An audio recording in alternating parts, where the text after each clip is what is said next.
Катерина Христозова, 6-ти клас, първо основно училище Иван Вазов. Градчето край главния път на Европа.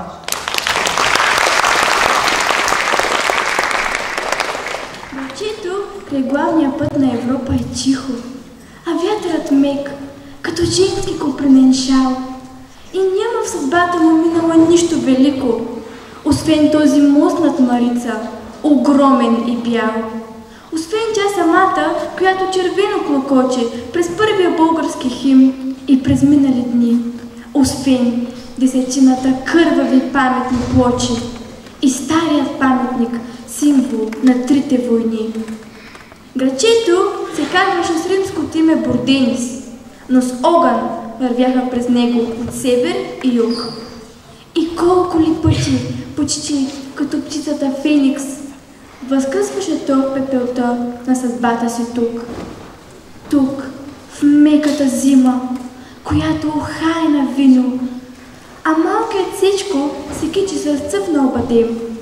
Това е градчето. Път, фабрика, кино. Не бързайте! Нека за малко в него поспрем. Не гледайте Азия, шумна, транзитна и пъстра. На запад поела, навярно отива в Рим. Не гледайте бяла Европа, досадна и тлъста. В обратна посока поела към Иерусалим. А вечният, старият паметник вижте. Над него два щърка са свили отново гнездо. Гнездото прилича на старо славянско огнище, а два бели щъркела носят деца и добро.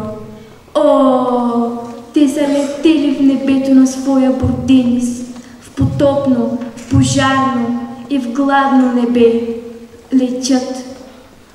И в градският герб, вместо птицата Феникс, аз виждам два щъркела, носещи малко дете.